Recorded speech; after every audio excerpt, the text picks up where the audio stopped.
Hi, it's James here from Food Matters, and today we have an awesome interview for you. Nat Kringoudis is going to be teaching you about how to balance your hormones naturally, and in particular covering common hormonal issues that many women face: PCOS, PMS, endometriosis. It's going to be filled with so many different action steps that you can take to help you alleviate a lot of these common symptoms naturally. Please make sure to download the workbook. Like I always say, the more notes you take, the more you're going to remember. And I can't wait to see you on the other end of this interview with your takeaways. Until then, enjoy. Hey, Nat. So great to have you here. Thanks so much for joining me for this discussion. First off, hormones. This is such a confusing topic. I remember when I first interviewed Dr. Christine Northrup for Hungry for Change back in the day, it was already confusing to me then. Here I am sort of 10 or 12 years later. It's still sort of confusing. What are they and why are they so important for women? And how can people understand them a little bit more easily? Yeah. I mean, thank you for having me, first and foremost.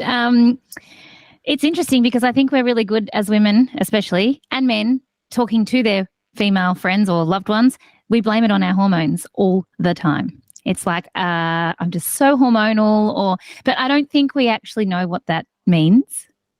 I think it's a situation where it sounds really good at the time. And obviously hormones are chemical messages and they dictate how our body works and plays out. And some of the hormones we can actually persuade and others that we can't. We can't necessarily, in the grand scheme of things, we can't change the hormones necessarily in the moment when it comes to our menstrual cycles. But we can change, say, after a workout, our hormones change. We can do things to influence our dopamine or our serotonin. But when it comes to the more intricate, I would say, hormones like your estrogen, your progesterone, your testosterone, even your cortisol to a degree, they're the ones, when we're talking about women's health specifically, I'm most interested in two groups of hormones, your stress hormones and your sex hormones, and that's because they're so independent or influential on each other. And so I think when we think hormones, I think that's what we actually think, right? We think about hormones being our inner workings as a woman. So, with that in mind, they're so influenced by our environment. And I think that's what we second guess constantly. It's like, how is this happening to me? When we see shifts in our hormones and we're saying I am all hormonal, we don't think about the bigger picture. We just think about in the moment, why is my body doing this to me? And so I think it's important to have a basic understanding. And once you do understand how your hormones play out as a woman each month, if you're not suppressing them with birth control, it's not that hard and it's not that overwhelming and it's not that scary. It's just really a matter of understanding how they work. And like anything in life, once you understand it, it's kind of like, oh, okay, it's not a big deal at all. Well, let's hope it becomes not a big deal for some people listening here. Let's start with some of the sexual hormones, in particular, like PMS. There's some women really struggle with PMS. Others seem to be okay with it. How can people improve their PMS pain if they're suffering a lot on a monthly basis? And what are some general recommendations that you have around this? Yeah, sure. I mean, we experience as women, it's really normal and common to experience changes in how we feel in the lead up to the period time. I don't think that's revolutionary to any woman. Will be able to tell you that generally the days leading up to the period, we can feel different. Let it be known that we are different every single day of our cycle. So how we felt yesterday and how we might feel tomorrow can actually be polar ends of the scale. And that a lot of women don't even realize that these changes that are happening. So, and if you're listening to this and it's the first time you're hearing, the amount of women that will say to me, I'm so embarrassed to say I don't understand ovulation or I don't understand the peak hormone events. You're not alone, especially if you have been on birth control. There's absolutely no way you could know any of this until you've transitioned off it and your hormones are actually playing out that symphony. So PMS and more recently, we're talking about PMDD as well, where women are seeing symptoms that can start as early as ovulation right through to when the period arrives again. And fundamentally, what's happening here is that there is not enough progesterone to support that second part of the cycle. So if you're starting to feel any symptoms in the lead up, whether it's headaches, mood swings, pain, insomnia, night sweats, you name it, anything in that second part of the cycle that is repeated every cycle. So this is how we know if it's hormonal. It's if it's cyclic, right? Every month, 1 week before the period, I feel X, Y, and Z. Or every month at ovulation, I feel X, Y, and Z. That's how we know it's hormonal. It's cyclic. When we start to feel these symptoms, it is absolutely a direct result of progesterone. Where we fall short here is in our Western brain goes, oh, well, we'll just supplement progesterone, right? But it's not actually figuring out why progesterone is low. And if we don't figure out why progesterone is low, then you're only ever going to be chasing symptoms, but also you're probably not going to be addressing all symptoms, because progesterone is also a result of other influences on other hormones, which is, I understand, can feel really overwhelming. However, what I feel and I see repetitively is that we're really missing the mark when it comes to women's hormones because of this idea of supplementing. It doesn't do justice to the whole cycle, and therefore women are still experiencing a lot of symptoms as a result of not fixing the root cause. Some would say that the progesterone is the root cause, and it's not. It's usually low because of one of two things: cortisol being too high and robbing from progesterone, or our estrogen levels not being happy. And that can be that they might be either there might be too much estrogen or there might not be enough estrogen. And so looking at the clues that our body gives us each month allows us to actually go down a little bit of a rabbit hole and figure out, well, what's actually going on here? Why is my progesterone low? And knowing that if we actually speak to that, we start to treat a lot of these symptoms. I do want to say it's really normal in the lead up to the period to have a couple of days where you feel maybe a little bit more hungry and maybe a little bit more tired. And when I say that to women and they're like, what, that's it? I'm like, that's kind of it. That's actually where the complexity of the symptoms should lie. Women are really confronted by that because these issues that we're seeing are a direct result of our modern lifestyle. And nobody likes to hear that, but they really are so influenced by what we do on the daily. And I don't think we make that connection. I think we can make a connection of saying, I'm tired, therefore I have a headache, or I'm dehydrated, therefore I have a headache. But when it comes to the big drivers of hormone imbalance, mainly being stress, most of us have adopted stress to be just part of what we do. And if I say to women, you know, how do you answer this question? How stressed are you? The most common answer is, I cope fine.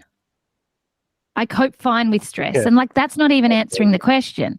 So it's really important that we start to put together the pieces that our hormones are influenced by what we do on the daily.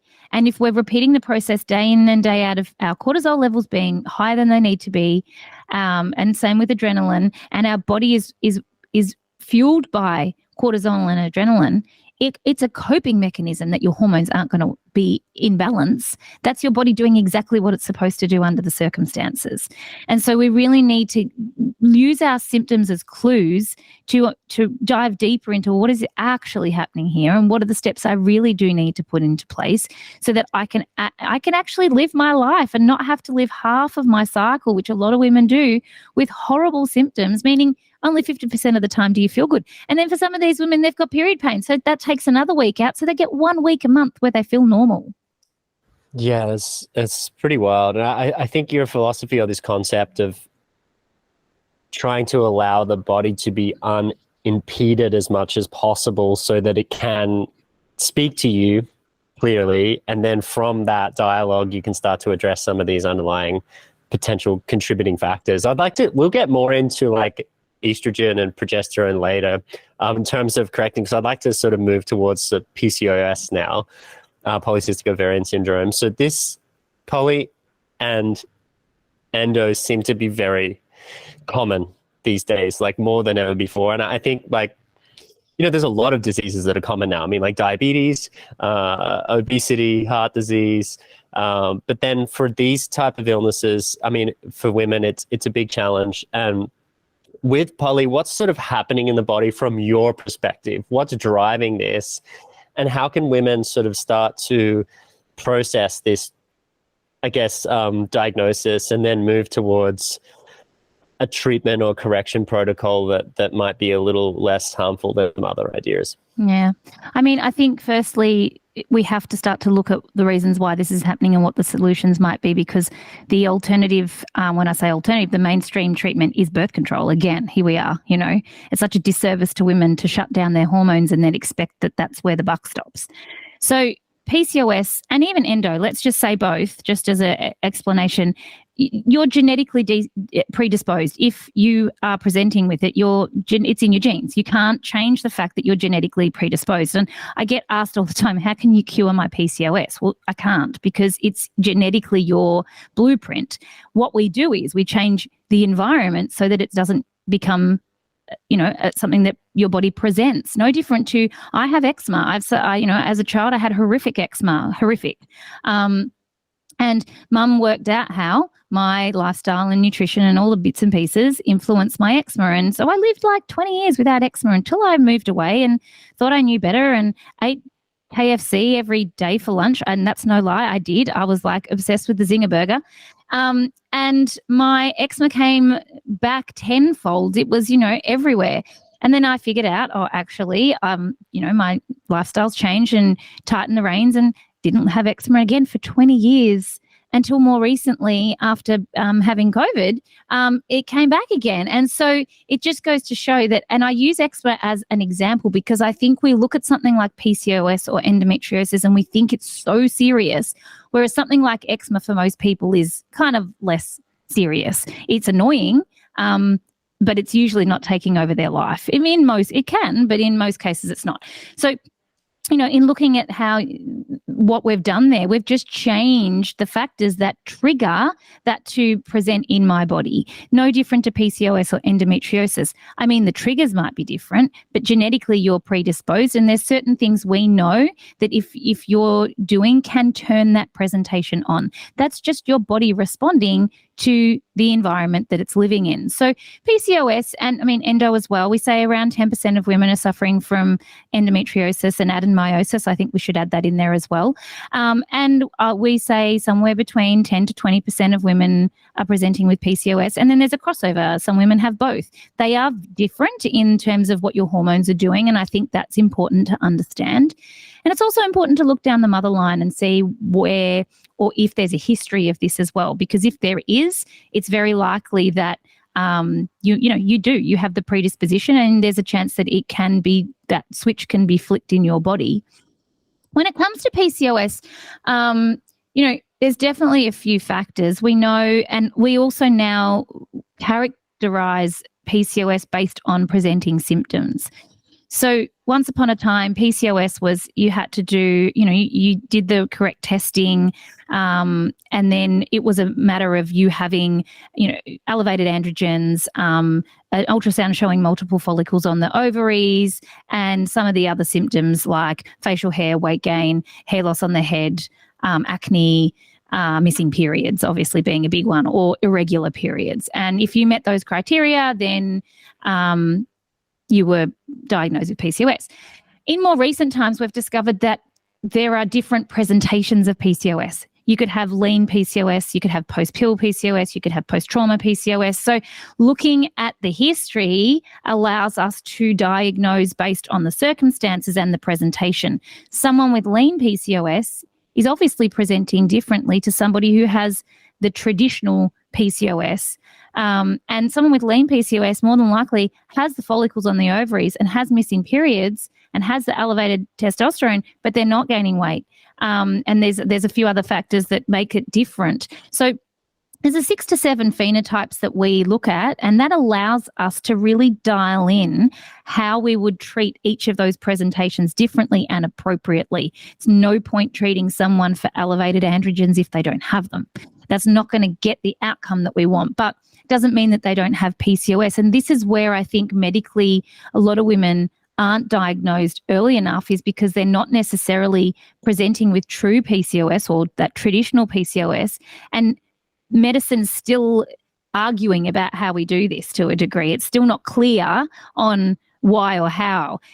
if we look at it from a more of a functional perspective, we can actually piece it together and figure it out. Yes, okay, you're genetically disposed. Then perhaps you've had a trauma, and then all of a sudden your period went missing, and then this has been triggered in your body.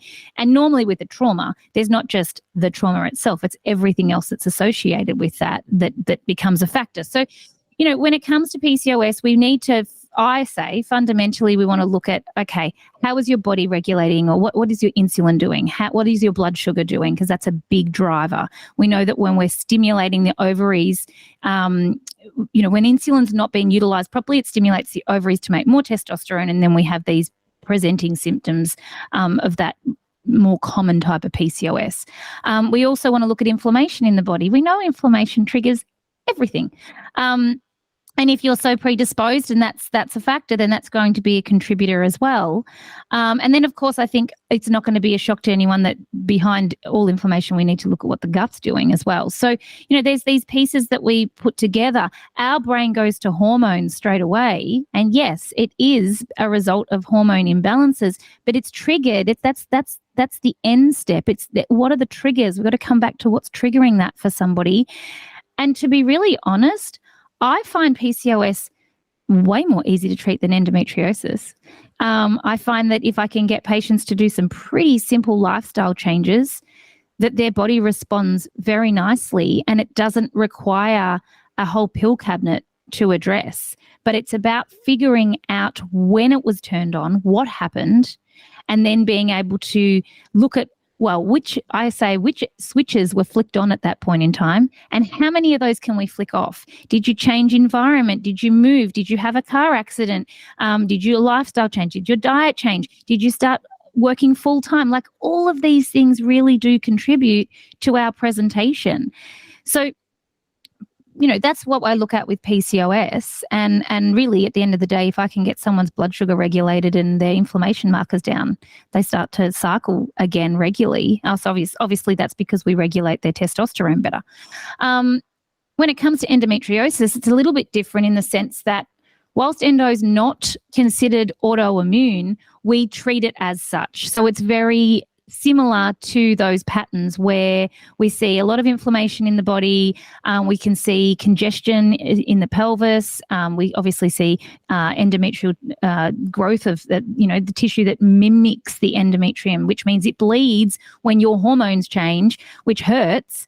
And so when it comes to endo, I treat that the same principles apply in terms of being genetically predisposed and all the things we spoke about with PCOS. It's just that you're actually predisposed to endometriosis or adenomyosis, and we need to look at how we can, again, address the inflammation, address the pelvic congestion, and what other things and drivers are at the forefront of that. And the other thing with both of these is, again, coming back to my first part of this, conversation, is stress. Like, it's such a big factor. And you're saying, well, it's on the rise. Why are so many women now being diagnosed? We are living a life well outside of our capabilities when it comes to optimal function. It's not to say we can't do it. We're doing it, right? We're all doing it. But we don't necessarily, we still laugh at the idea of having to meditate, or we still laugh at the idea of needing to drink enough water, or we think it's funny if we don't sleep enough. Even though we know we feel better for doing it, the prioritizing these things, we're still kind of missing the mark on this. So, I apply these principles to all women that come. And, yes, you've got a diagnosis, but I think also at the point of having a diagnosis, it doesn't change the presentation. Your symptoms are never wrong, and they never lie, and they are always going to guide you in the right direction, no matter what a test result says. So you covered so many great things there, and you definitely have this very functional approach, which I love. And I think people tend to dismiss some of the simple approaches that you're talking about, but you're singing from a united chorus. You've got Dispenza, Bruce Lipton, Dr. Libby, all saying that, stress is the common underlying contributing factor to so much of what we're suffering from today because of how it downregulates the immune system. But then, especially when we're talking about PCOS and endo, these are hormonal issues, and stress in the body is a hormone. So, this is a really, really powerful connection. So let's talk to stress, let's talk to blood sugar levels, and let's talk to inflammation a little bit more as these three individual drivers. And maybe let's speak to individually some uncommon ways that people might be contributing to stress or inflammation or high sugar levels, because I think people think, oh, I'm okay, but really when you look at their life, you're like, no, you're not okay. So could you help highlight this for me and those listening a little more? Yeah, absolutely. I mean, I think it's interesting because, and Christine Northrup speaks to this in her book, Energy Vampires. And I do want to highlight this part of it because I can come in and fix someone physically, and I know that they will be better within a 3-month time frame. But if we don't address the driver, which is always some type of stress factor, they will be back where they started from 3 or 4 months later. I've seen it 1,000 times. And so stress, I think we look at stress as being, I'm busy or I'm overextended. I've overcommitted. I'm burning the candle at both ends and I feel overwhelmed, I would say, is the word that women identify with. I'm overwhelmed.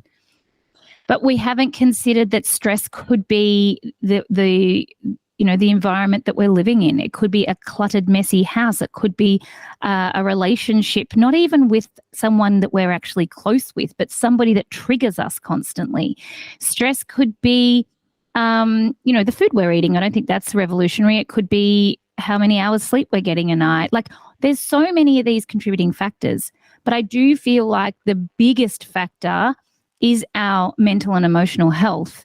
And that's the part that's the hardest to get right. And this is the person that says, but I do everything that you tell me to do, Nat.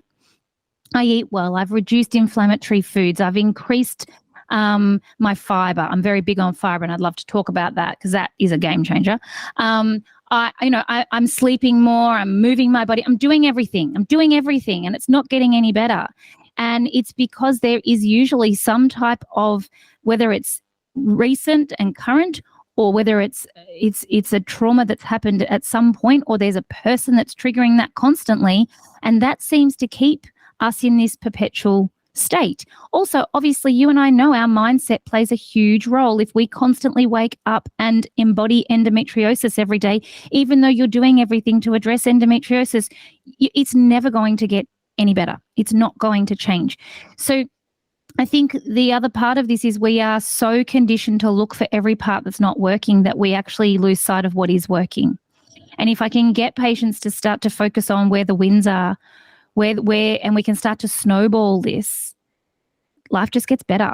And it doesn't matter. The symptoms that are still there don't matter, because the focus being on health and well-being and what you're creating eventually outweighs the illness and the parts that are diseased.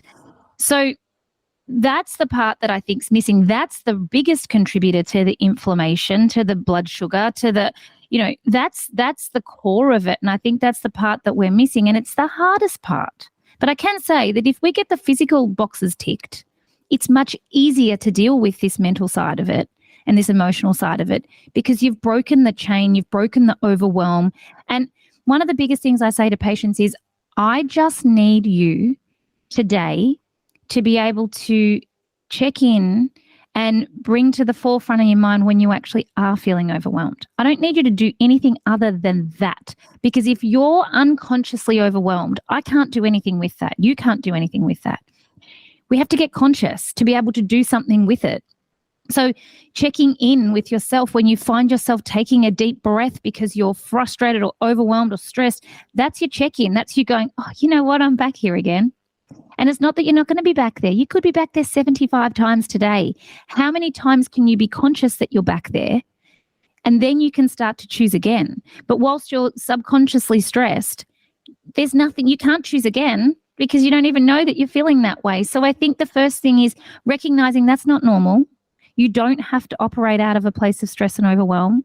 Contrary to what you've watched your mother do or your loved ones do or your co-workers do, that's not where health comes from. And what if you could be curious enough to see if there's another way that you could go about your day that didn't involve you being overextended, that didn't involve you triggering your cortisol 75 times, that actually kept things down? I could promise you you can absolutely do it. It's just that no one's ever showed you that way before. You've never thought about it because you're mimicking your habits based on what you're seeing everybody else do. And we so often also borrow other people's opinions of how we feel and how we should act. It's not our own necessarily. It's somebody else's that we've borrowed, and now we think it's ours. So checking in with that as well. One of the things that I get told all the time, Nat, you're so busy. And I'm like, but am I? and it's Nat, everybody else. I have a reframe for it. I stopped using the word busy about 5 years ago, and I changed it to productive.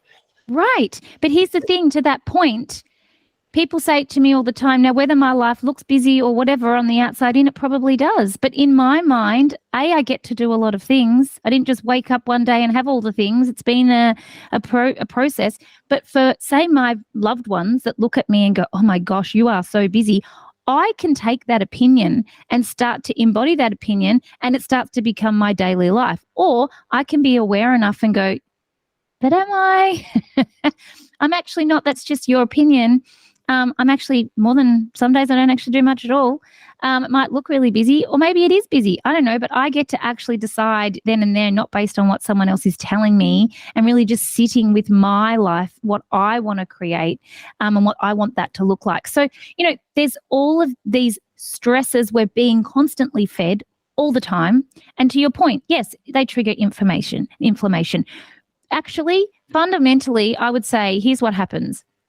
When you're stressed or overwhelmed, you can't digest and be stressed at the same time. Your body's not designed to do that. We know this. This is not revolutionary, but let's just think about it slightly different. But let's say that you are not eating well and you're stressed at the same time. So you're triggering your blood sugar's responding to that. When you spike your blood sugar, then you actually trigger inflammation in the body. When you trigger inflammation in the body, then you upset your sex hormones. That's fundamentally what's happening. So this is where I say to patients, there's two things that I want them to do. I want them to take a deep breath before they eat, five diaphragmatic breaths preferably. What's that going to do? It's going to take us hopefully out of fight or flight and into rest and digest. So at least we can digest. We're going to introduce fiber, and if you've seen any of the Glucose Goddesses work, I've actually had the privilege of experimenting with that with hundreds of patients, if not thousands. Holy moly, if everybody actually just implemented fiber at the beginning of a meal to regulate their blood sugar, therefore they're not triggering inflammation and they're not triggering a hormone situation where they're spiking their estrogen more than anything, I wouldn't have a job anymore. Whoa. But I have constantly talked about fiber for years, but now putting it at the beginning of a meal to regulate the blood sugar has been an absolute game changer for, I would say, every patient that's actually done it has come back and said, could it really be? My sleep's better, my cycle's better, my clarity's better, I'm not crashing in the afternoon because we've regulated blood sugar. And as we've already discovered, blood sugar and inflammation are two key things when it comes to PCOS and endometriosis and adenomyosis. Could it be that simple, James? Whoa, I love this. So big. So Glucose Goddess, I love she's bringing awareness to this. Fiber was like so big in the 90s. Like it was low fat in the 80s and it was fiber in the 90s. Remember Metamucil, I'm regular. Right. But can I speak to this? Because everyone rolls their eyes when you say you just need to eat more fiber. Let's just think about why. Fiber is generally a prebiotic, so it feeds the good gut bacteria, right? Fantastic, because that's where all imbalances really do start, in the gut with imbalance. And we know that we haven't done a lot of research in this area, but we do know that there is specific bacteria that regulate estrogen. And if you don't have them, that's the first missing step in regulating your hormones and your estrogen levels. We can talk to that in a minute. So we're going to feed the good gut bacteria.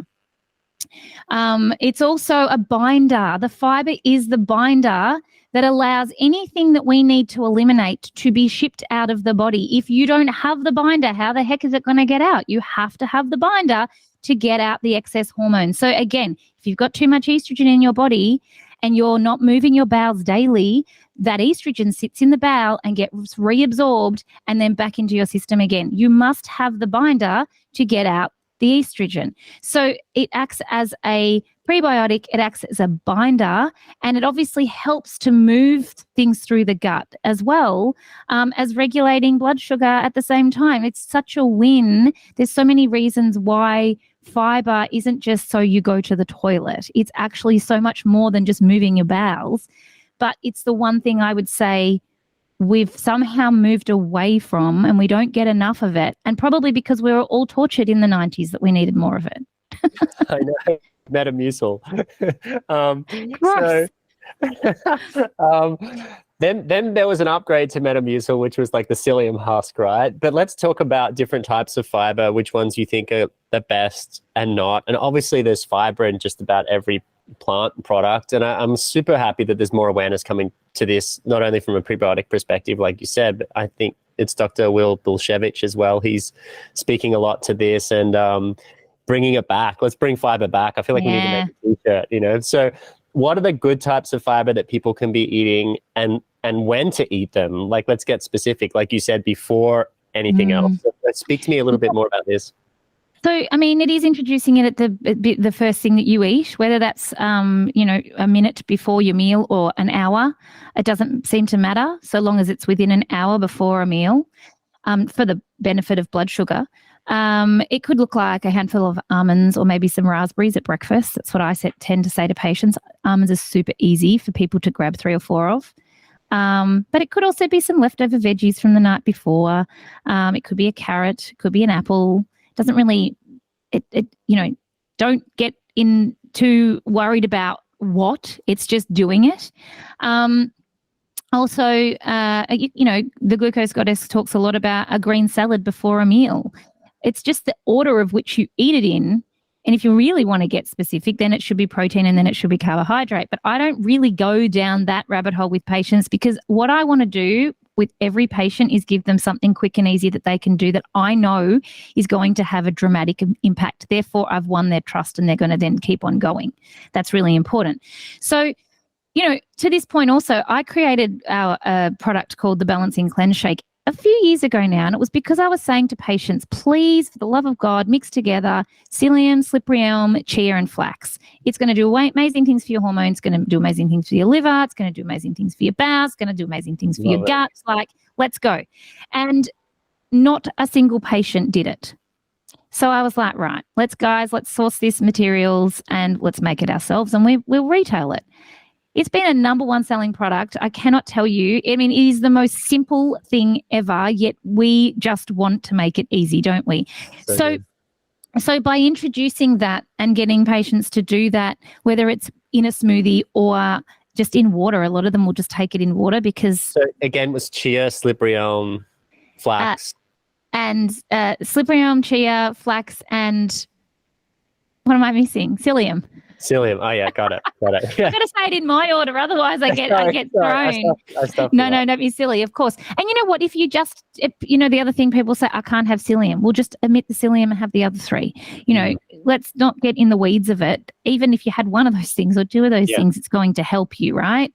But this was a game changer for patients and still is, and we're in the process of creating some new formulations around that, because could it be that simple? Like we want to make it harder than it really is. We want it to actually even be a medicine as such. We want it, you know, my background's Chinese medicine. Can't you give me the herbs? It's like, I don't need to. You could just do this instead, you know?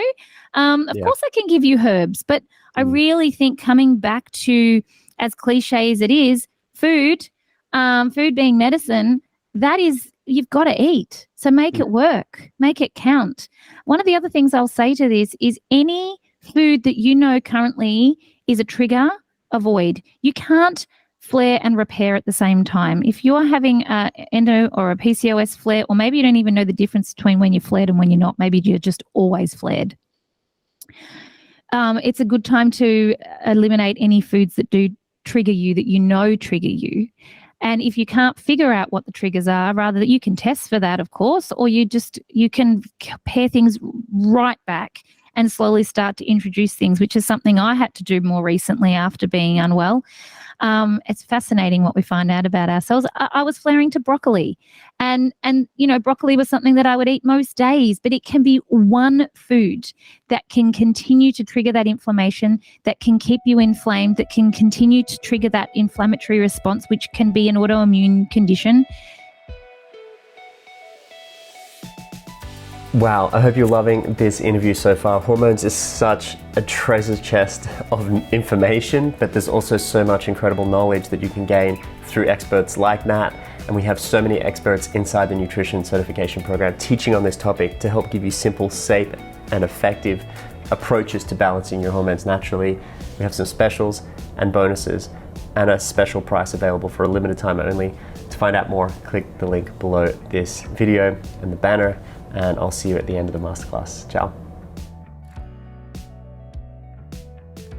How did you find out? Was it an IgG blood test, or you didn't? I didn't. You know what I did? I was so flared after. So I definitely had long COVID. I had COVID before you were allowed to have it. So that was an interesting experience, and very grateful for that, because really got to lead the charge in Australia for a lot of people to show them that they were going to be okay.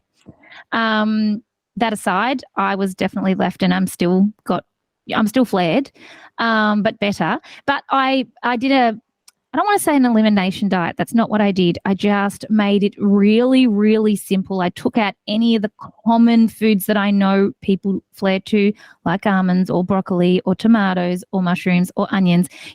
I kept it really simple. I ate the same things for 3 weeks, and then I started to slowly introduce foods in, and I saw I had broccoli, and I can tell you right now, my body did not like it. I didn't move my bowels for 4 days.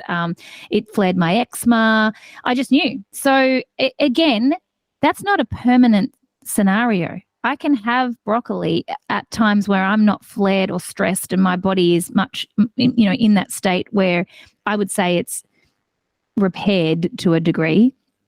But if you want the perfect storm to come along, say I've been traveling and I haven't been hydrating, and I've, turning all those boxes or those checks back on again, it's there. It's still in the wings. It's not gone. So it is a matter of understanding. I think when we get okay with this and we realize, okay, there's no such thing as healing. It's because you can't change your blueprint. You change how your body responds and reacts, which is why people say to me all the time, Nat, if I do all the right things, I feel fine. Yes, that's the way it works.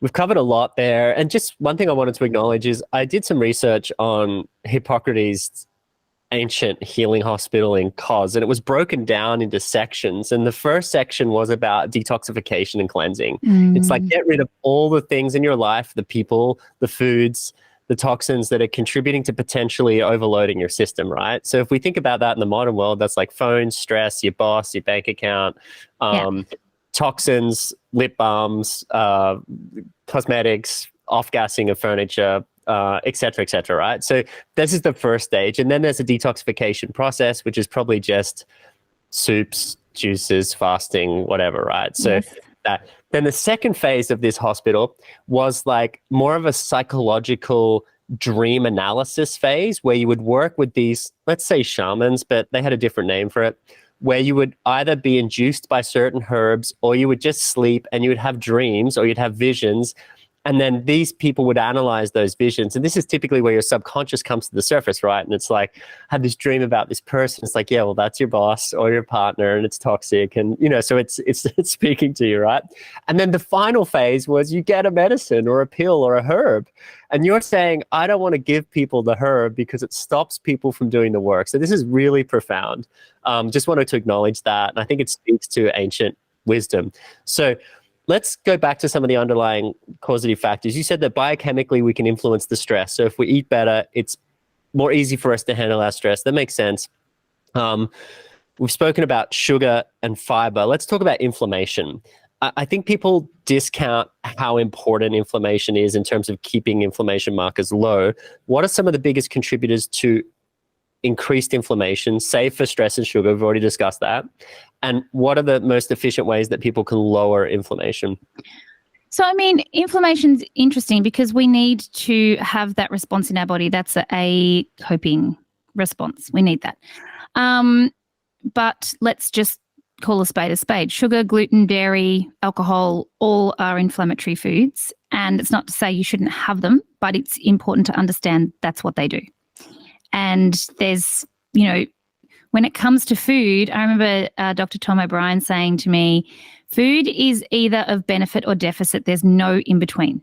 It's either going to take you exactly where you want to go or exactly where you don't want to go. Maybe besides water, depending on the quality.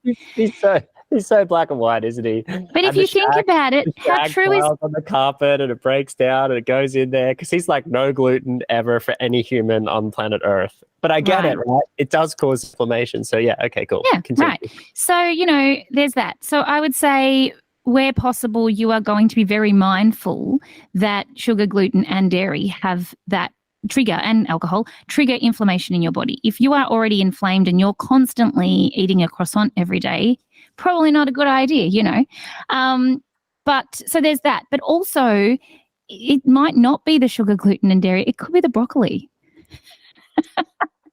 It could be that one thing. And the only way there's a couple ways of knowing that. You can test, and that's probably the fastest way.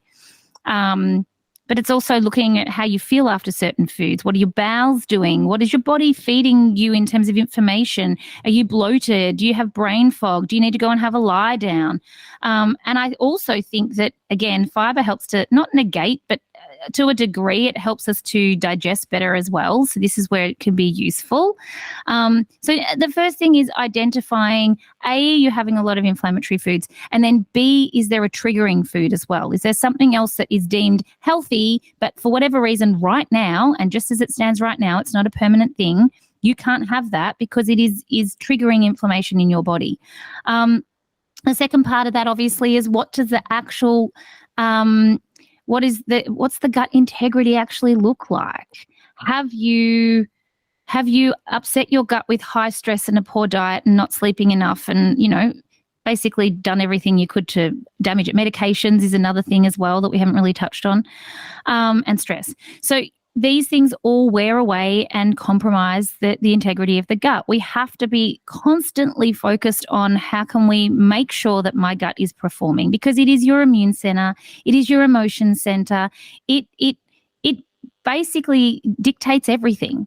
So that obviously is a big factor when it comes to, again, inflammation as well, because you might have overgrowth of a certain gut bacteria and not enough of another gut bacteria, say when it comes to hormones especially, that's going to contribute. It's interesting, we don't know loads about the types of bacteria in the gut that exist that help us regulate hormones. We know about estrobolome, and we found out about that because we researched breast cancer positive women that were positive to estrogen receptive breast cancer. They found all lacked this certain strain of gut bacteria. It's true if it's true for one, it's likely true for many, right? It's not just exclusive to estrogen regulation. So there's that, there's that as well. There's so many parts of this we don't even really know. All we know, what we do know, is that the more that you can support gut and gut integrity, the better it's going to be. So what does that look like for you? And I think also looking at our genetic history is very important. Where are we from? What that also allows us to work out how we best nourish our bodies. I'm of different descent to you. What my body might need in terms of nourishment is going to actually vary. And looking down again, that family line can really give us some nice clues. None of this is hard. We make it really hard because I think we don't like the simple solutions. We really don't like the simple solutions. I'm totally convinced that, and again, because we want the pill to fix it. So, I think we have to look at all of these little facets, but at the same time, you don't have to do it all at once. Just start with 2 or 3 things that we know are going to move the needle and start to feel better, and then be encouraged to do more. And things become easier when you do that. If you had have asked me, I've been forced to meditate because I know A, it's fantastic for me, but B, my body was actually at a point where it's like, okay, I'm on that. Seriously now. You can't resist this any longer. And life changed. You know what I mean? So it's just the little things, and you'll do things when you're ready to do them. Love that. I love that. Mm. David Wolf spoke about this concept many years ago when I first interviewed him. He said, don't focus on taking things out of your diet, just add the good things in. 100%. 100%. And also, if I tell you that you're not allowed to have whatever it is that your vice is, you're going to want it more. So just also by sheer real estate, like let's look at what's happening and how we can. I'm not a practitioner that comes in and is of the opinion we should clear things out to rebuild. I think that's actually a really dangerous approach. I want to encourage your body knows how to recover in the right environment. It's about you creating the environment for it to do that in. And that sometimes actually is just giving it the space to do that. And that's what this is doing when you're removing the noise, when you're removing the inflammatory foods, or you're removing whatever the triggers are. You're continuing to create an environment that can heal or recover. Let's call it recover. That can recover simply because you've given it the space to recover rather than putting more things in. It's actually maybe about unpacking and taking some things out. Powerful, very powerful. I love it. So let's talk about add-ins from an inflammation perspective. Everyone knows turmeric and black pepper and all this sort of stuff, but okay, is turmeric on the top of your list? What other additions? So on the fiber side, you're like chia, flax, slippery elm, psyllium, right? I think I got the list right. Totally, yes. But even then, I mean... Then on the inflammation side, or anti-inflammatory side, like what are your top anti-inflammatory sort of foods or recommendations or herbs?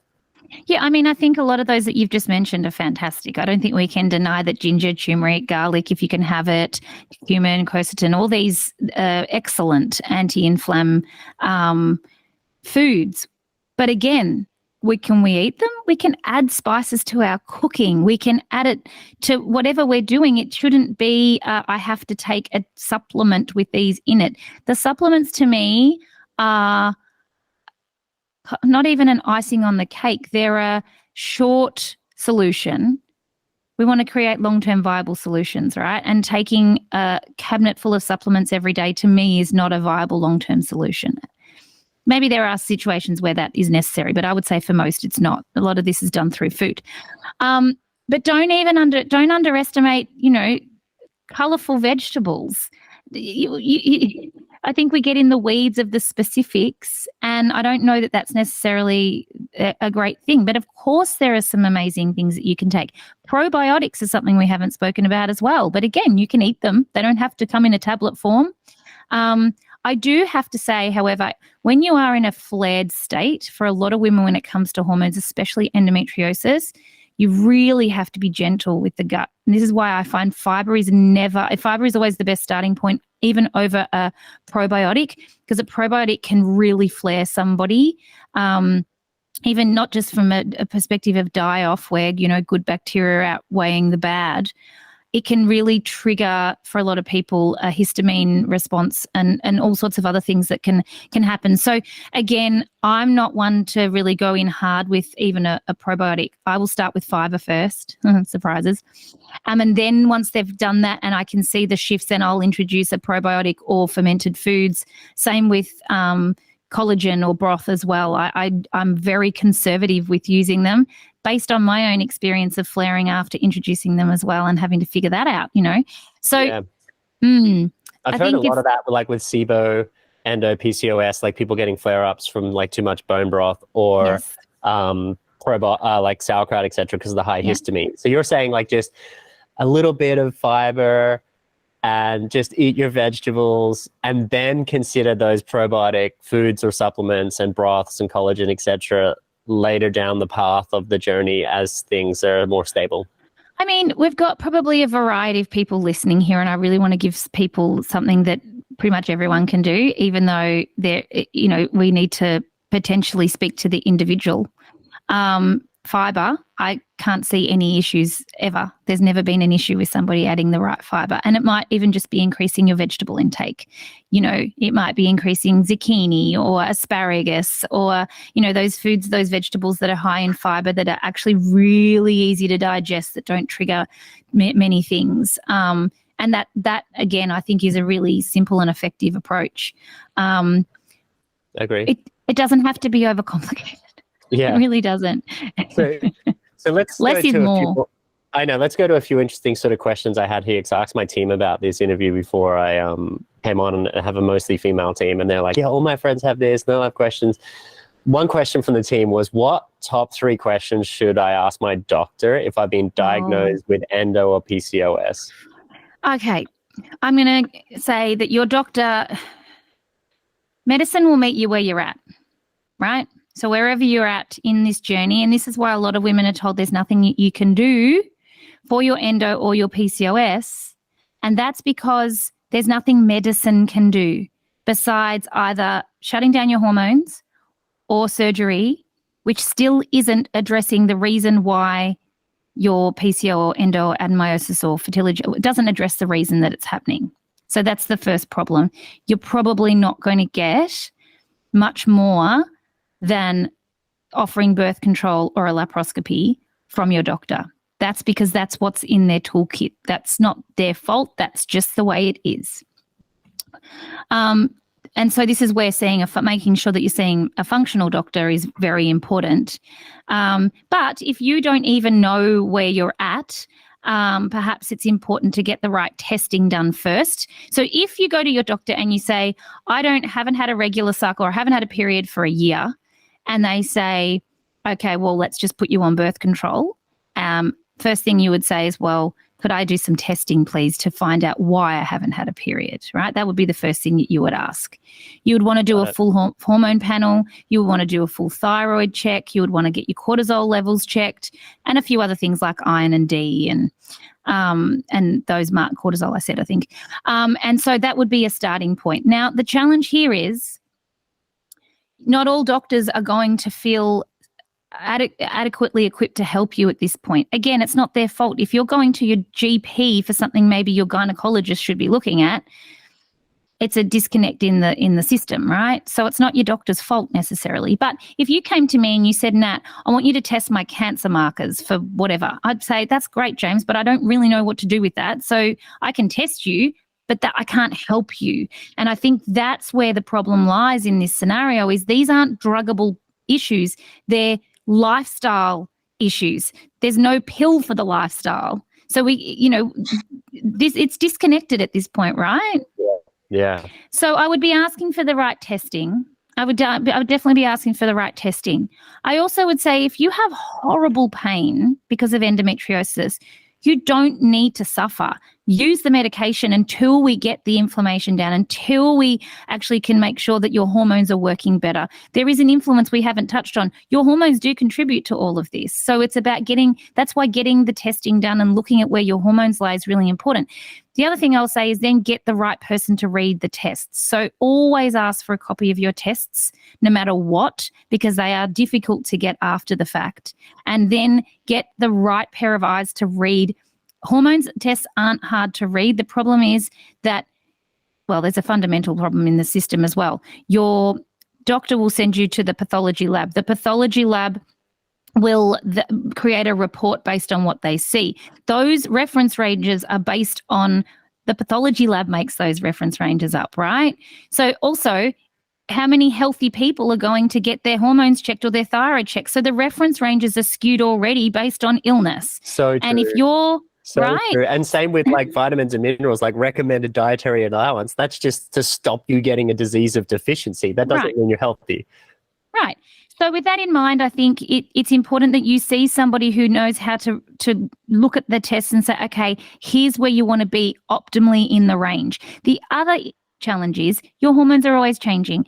Your doctors might tell you it's no point testing them because they change all the time. If your doctor says that, please run and find another doctor. You should be testing hormones on day 21. That's when we can actually capture progesterone, and we want to see what your progesterone's doing, and that's really important. And then looking based on your cycle, I would actually, if this was me now, I'd have these tests now that you've gone and done them, and I would look at them and work out, okay, where are you in your cycle? What are your symptoms telling us? And then piece it all together. One doesn't trump over the other. Symptoms are real. They never made up. You feel how you feel, and if someone's discounting that or gaslighting you around that, then find another professional again. So, if you go to your doctor, you're going to ask for testing. and you're going to ask for a copy of the tests, and you're going to allow them to decipher the tests and listen to what they've got to say. But if their solution requires synthetic hormones or surgery, then I would say you're going to take those tests and find somebody that can read them from a functional perspective to help to lead you back to your body working properly, because that's how we overcome these conditions. Surgery for endometriosis isn't necessarily wrong. It just removes evidence of the problem. It's not treating the triggers. And one other thing I didn't say to endometriosis before when it comes to hormones is it is fed by estrogen. It's not caused by estrogen, but it's fed by estrogen. And so we have to get our estrogen regulated when it comes to endo and adenomyosis to treat or to help us to actually overcome or manage the endo. Whilst the feed is still there, it's going to continue to be an issue. So these are the things you want to look at in your tests and also in your signs and symptoms. If you're listening and you're like, nah, okay, there's a lot of information. How do I know what my estrogen's doing? More estrogen, more lining, more bleeding, heavy period. Less estrogen, less lining, light period. It's as simple as that. What is your estrogen doing is generally dictated by the flow of your period. Got it. Love that. Quick tip. So a couple of quick things here as we sort of wrap here. There's just so much information shared. Thank you. Your wealth of knowledge on this topic. What would be, so we're going to go towards the pill side of things, but not the pill, right? So, and I've heard something about the mini pill recently. It was the first time I heard about this the other day. So people are getting prescribed the pill for endo, but also the mini pill. Is there a difference there? Is one better than the other? Are they both bad in your books or last resort? I mean, look, they're both synthetic hormones and they're both used to treat the same conditions. It's just the type of hormones that are in the mini pill is obviously different from the pill. And a lot of people can't have the combined oral contraceptive pill because they react to it. So then they're prescribed the mini pill because they are potentially, it's less reactive. I find that across the board, it's just lazy medicine regardless, really, at the end of the day. And if you are shutting down your hormones, there's a fundamental issue with that and that alone. You live out your life every day based on your ebbs and flows of your hormones. And I think one of the main things women will say is when they transition off birth control, they say, I didn't know what it was like to feel like me. Because if you are, and you know what, yes, the highs might be high and the lows might be low. And again, that's another clue. But if you are, birth control flatlines your hormones. So how do you feel every day? You feel meh, like, I don't feel fantastic, but I don't feel crap. I just feel meh. Whereas when you are cycling, yeah, okay, you will feel it meh at the period time, but you won't feel meh all the time. So you'll get the and feeling a bit blah or a bit kind of like I need to go inwards is important for rest and repair. And then your cycle starts and then your estrogen comes up and then you start to come up too and you feel pretty good in the middle of the cycle. You can do all the things, you can execute the tasks, you can nail the job interview, you're bringing it. And then you come back down the other side of that and you might come back to that feeling a little bit, just meh. But that's how you survive. That's how you're designed when you're outside of birth control being for contraception. Most women don't actually feel that fantastic whilst they're taking it. So, there's lots of reasons why I think it's important that we have this information. And I think this is the missing link when we go to our doctor and they prescribe birth control. We're not told how we'll feel. We're not told the long-term implications. We're also not provided an exit strategy. And I think more than anything, we're learning, no different to implants or the Marina being an implant, breast implant, whatever. What's the exit strategy? These aren't designed to be here forever. What's the exit strategy? And a lot of women, and this is a completely different conversation, but a lot of women are being actually, I would say majority of women in their 30s and beyond are being prescribed the Marina. And I think that's another whole issue again, because you can't take that out yourself. You have to have that removed. And a lot of women have a lot of challenges getting it out because their doctor won't take it out because they don't know what else to offer you. So it really is, it's crazy. That's another whole conversation. It's scary. Okay, yeah. So, fascinating. Thank you. Okay, so to stay on the topic of the pill, but not the pill, if there was one herb or one natural supplement that you would recommend for all women that are just going through this? This is a massive generalized question. It's really difficult to do in personalized medicine. But if there's something that you see, and this is short of your fibers, this might be, something like a turmeric or a curcumin or an ashwagandha or a vitamin C or whatever. If there's something that you think, that's just generally beneficial for all people, or you take it all the time, what is that? Magnesium. Magnesium through and through. Most women's problems will be solved with magnesium, whether it's their mood swings, their bowels, their sleep, their muscle cramps, their recovery. We don't absorb enough of it. We can't meet the requirements. And stress, when we're under stress, we do silly things our body does silly things with magnesium. We don't prioritize it. But, it's something like over 350 energy processes within your body require enough magnesium to work.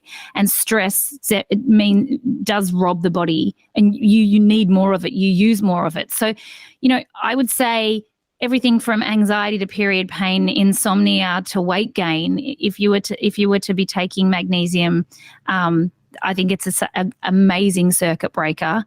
And it probably is what I would put most people on a maintenance. I don't generally like people on supplements, but as a maintenance, most people I will recommend that they stay on some form of magnesium.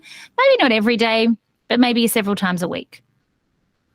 Love that. Just reflecting also on this idea about drugs and supplements. Dr. Dan Rogers, a gentleman I interviewed, who's from the Gerson Plus clinic in Mexico a number of years ago, he said that you should treat medication like a crutch. You don't stay on a crutch when the leg heals. 100%. You throw those crutches away, you know what I mean? So we can use them. Isn't that great? Isn't it a great analogy? I just love it so much. I can vouch for this right now, James. I'm in a moon boot. I can't wait to throw the thing away. I hate those moon boots. I spent 8 months in one from a skateboard injury when I was younger. So yeah, I'm telling you now, I'm ready to throw it. Although when you go back to normal shoes, it's nice the way that it rolls like that. Oh, is it? I'm going to let you know how that goes. I 100% agree with this, but I treat supplements the same way. I treat herbs the same way. Majority of people would need to stay on a supplement or herb because they're not addressing their lifestyle. They're not addressing their stress levels. They're not addressing their environment.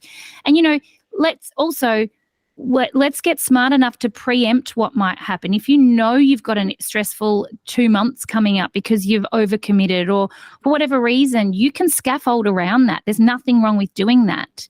But you have to have enough awareness to know when it's time to throw it away as well. Like, I'm done now. I'm recovered. So birth control, let's say, I'm not saying don't take it. I'm saying utilize it if you must, to the point where you can recover and then do away with it. Nobody's assessing this. No, your doctor's not saying it's time to come off now. Your doctor will say to you, take it until you go through menopause and then you don't need it anymore. That's a disservice to women. Like, that's just lazy medicine to me. So yeah, to that point, I say to patients, if they're already on birth control because they know they have horrible periods, let's fix the reason why you have a horrible period, and then you can do away with the birth control. Unless you want to use it for contraception, that's a completely different discussion. But so many women are using birth control to treat everything from ovulation pain to PMS to acne to, you name it. We're using it to treat that. And again, it's not treating the problem. It's just this approach that's like a blanket. Let's just throw a blanket over it and hope for the best. So I think, I hope women realize that there is so much you can do. It's not as hard as we think, but it does take a little bit of investigation, being very curious about your symptoms and being curious as to how it could be different. And again, don't listen to what everybody else's experience has been. This is your way. And just because they've had an experience with their own path of endo or PCOS or whatever it might be, that doesn't have to be your experience because you're not them. True. Powerful. So you've been very generous with your time. Thank you. I do have one more question for you. You've given me your number one sort of supplement, which is great. What would be Nat Kringoudis's number one meal or smoothie or juice or something that's sort of relevant for women that are moving through some of these challenges we've spoken about today?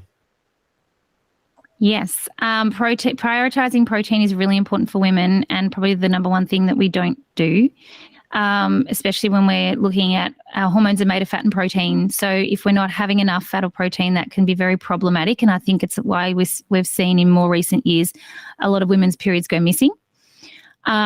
So my ideal meal for a patient would be some form of protein, whatever your choice might be. For me personally, it's probably a good steak, and some really easily digested vegetables. Like I said, the zucchini, the asparagus, maybe a side salad, just with greens. Obviously, the more colourful you can make things, the better.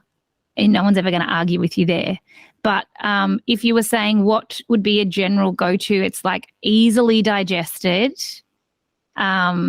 When it comes to the veggies and the plants need to be easily digested, which often means cooking them. We disable a lot of the problematic factors for women by cooking, especially veggies. And again, it makes it much more easy to digest. So the funny thing about that is it might sound really boring, but to me, it's delicious. And so like a vegan version would be a tempeh, or are you anti-soy, or that's fermented? No, I'm not anti-soy, but if somebody is estrogen dominant, then it can be quite problematic. Sure. So the issue I think with soy is it is not supposed to be a meal replacement. It's supposed to be just, it's not supposed to replace everything. If I was to look at, I think good vegans do a good job at being able to put together what that would look like, whether you would have more beans or lentils or those sorts of things, again, properly cooked, and really identifying how you feel when you eat that as well. I find that for me, I have to make sure that these foods are really well cooked. Otherwise, I feel very unwell. So that means like soaking and sort of sprouting and then cooking them properly. Yeah, I get you. Yes, definitely. So, so looking at how you can bring in, but again, I think we can use nuts and seeds as long as they're made in the right way. Obviously, like I said, beans. You can, of course, implement any tofu, especially if it's fermented, is going to be the next level up from there. But yeah, that's what I would be looking at. Where can I make sure that there's protein in this meal? Great. I love it. And then adding in your flax, chia, slippery elm, psyllium. The easiest way to do that is in a smoothie, isn't it? Really? Yeah, the easiest way. But also, don't underestimate a good soup. You can mix these things in. If you were to make, if I was to make a beautiful pumpkin and coconut milk soup, let's say, I would actually mix these things into that as well. Oh, I love that. Okay, let's do a pumpkin soup together here. So cook up some pumpkin. Oh no, you're going to roast it. You're going to roast the pumpkin. Yeah, it's going to go next level when you roast it. Exactly. Sorry, you're correct. Roasted pumpkin, then coconut milk, and then some fresh ginger and turmeric grated into there. Yeah. Maybe some cumin. Yeah. And then you add in chia, slippery elm, flax. Yes. And do you blend them up like in a coffee blend? Yeah. You want to blend it. And it'll make it nice and thick and delicious. And Bob's your uncle, as they say. And you're going to top it with, and you're going to top it with a little bit of chili in my book. Oh, so the vasodilation to help it get in there, right? Yeah. So good.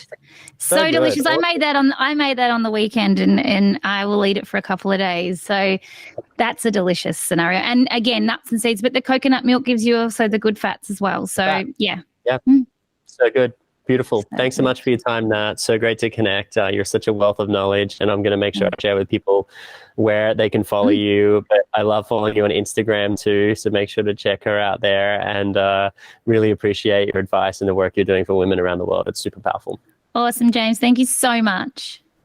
Wow, I really hoped you loved this masterclass. I know that after filming it and sharing it with the team, so many of the team were just enamored with Nat and loved the information that she shared. And I know that you're probably a little overwhelmed, and taking lots of notes is a great place to start. And so please share your top 3 takeaways from this masterclass in the comments below to help you lock in that lesson. And I hope that you've been taking notes. And I know that this is just the tip of the iceberg when it comes to understanding about how to balance your hormones naturally. There's so much more inside the nutrition certification program. So if you're interested in going deeper on this topic and really mastering this knowledge, you can find out more by clicking the banner below this video. Have a great day. Ciao.